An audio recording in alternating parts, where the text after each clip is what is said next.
السلام عليكم ورحمة الله وبركاته. الحمد لله رب العالمين، والصلاة والسلام على أشرف الأنبياء والمرسلين سيدنا محمد بن عبد الله وعلى آله وأصحابه أجمعين والتابعين لهم بإحسان إلى يوم الدين وبعد. Ndugu yangu Muislamu, tumerudi tena katika darasa zetu hizi kufahamishana nguzo ya kwanza katika nguzo tano za Uislamu. Nguzo tano za Uislamu, nguzo yake ya kwanza ambayo kwamba Mwenyezi Mungu Subhanahu wa Ta'ala ameijalia akatufunza na Mtume SAW akaielezea nguzo hii ni nguzo ya shahada. Shahada ni nini? Shahada ni kukiri kwa moyo alafu ukabainisha kwa ulimi ya kwamba hakuna Mola apasaye kuabudiwa kwa haki isipokuwa Mwenyezi Mungu mmoja peke yake. Na pia ukiri ya kwamba Muhammadi ni mtume wa Mwenyezi Mungu Subhanahu wa Ta'ala, amemtuma kwetu sisi wanadamu ili kutuletea hii dini ya haki. Kwa hivyo yeye ndo kiongozi, ametuletea mafundisho ambayo kwamba yanatuelezea Uislamu vizuri na yanatuongoza katika njia ya haki. Hiyo ndiyo shahada. Shahada ndiyo madkhal ama ndiyo njia ya mtu kuingia katika Uislamu. Na ndiyo maana ikaikuwa nguzo ya kwanza ya Kiislamu, kwa sababu hauwezi kuwa Muislamu kama haujamkubali Mwenyezi Mungu mmoja peke yake. Lazima utamke shahada ili kuingia katika Uislamu. Ndio unaona mtu akiingia katika Uislamu ama wakati anapoingia katika Uislamu anaambiwa atamke maneno yafuatayo. Anafaa kusema ashhadu an la ilaha illa Allah wa ashhadu anna Muhammadan Rasulullah.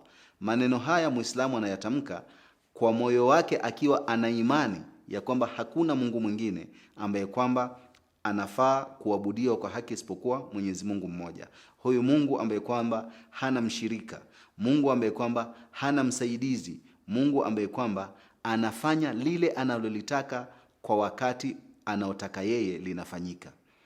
Mwenyezi Mungu Subhanahu wa Ta'ala hana dharura ya kwamba mpaka asaidiwe ama anasahau. Mwenyezi Mungu hasahau, Mwenyezi Mungu hakosei, Mwenyezi Mungu hahitaji msaada.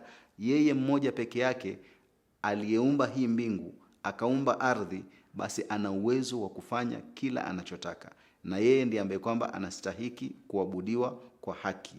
Wale ambao kwamba wanaabudu vitu vingine ambao sio Mungu wako katika njia ambayo ni ya upotofu, na tunaomba Mwenyezi Mungu Subhanahu wa Ta'ala awaongoze.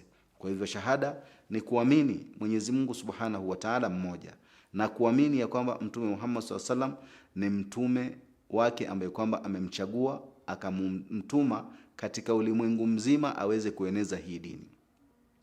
Mwenyezi Mungu Subhanahu wa Ta'ala katika Al-Qur'anul Karim ameelezea shahada na akaelezea ya kwamba ni kitu ambacho kwamba kila Muislamu anafaa kukiamini, azungumze haya maneno kwa ulimi wake, lakini akiwa katika moyo wake amekiri. Kama umezungumza kwa ulimi lakini kwenye moyo wako bado uko na wasiwasi, bado uko na shaka ya kwamba labda kuna kitu kingine ambacho kinaweza kukusaidia, kuna kitu kingine ambacho kinaweza kuabudiwa, ama kuna kitu kingine ambacho kwamba kinaweza kuwa na mchango mkubwa katika maisha mbali na Mwenyezi Mungu Subhanahu wa Ta'ala upande wa ibada, basi utakuwa imani yako haijakuwa sawa.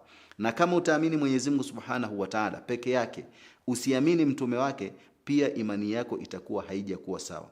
Lazima shahada iko na njia mbili. Njia ya kwanza ni kumpwekesha Mwenyezi Mungu Subhanahu wa Ta'ala, kumwamini yeye peke yake. Alafu kipande cha pili cha shahada, wa ashhadu anna Muhammadan Rasulullah, ni kuamini ya kwamba Muhammad sallallahu alaihi wasallam ni mtume wa Mwenyezi Mungu Subhanahu wa Ta'ala. Na sio kwamba unaamini tu alafu unaacha. Lazima ukiamini kuna almutabaa, kuna kufuata mafundisho ya Mtume sallallahu alayhi wasallam. Hauwezi sema umemwamini lakini yeye amekuambia Mwenyezi Mungu amenituma niwaambie msimamishe swala, alafu ukawa hautaki kuswali. Akawaambia nimetumwa na Mwenyezi Mungu niwaambie mfunge Ramadhani, ukawa hautaki kufunga, lakini unasema umemwamini. Kama umemwamini, basi ni lazima umfuate, kwa sababu yeye ndiye kiongozi ambaye kwamba ameletwa kwetu na hajaleta maneno kutokana na fikra yake. Mtume Muhammad sallallahu alaihi wasallam tunaambiwa wama yantiku anil hawa in huwa illa wahyun yuha, alikuwa hazungumzi matamaniwa yake, kila anachozungumza kinatoka kwa Mwenyezi Mungu Subhanahu wa Ta'ala.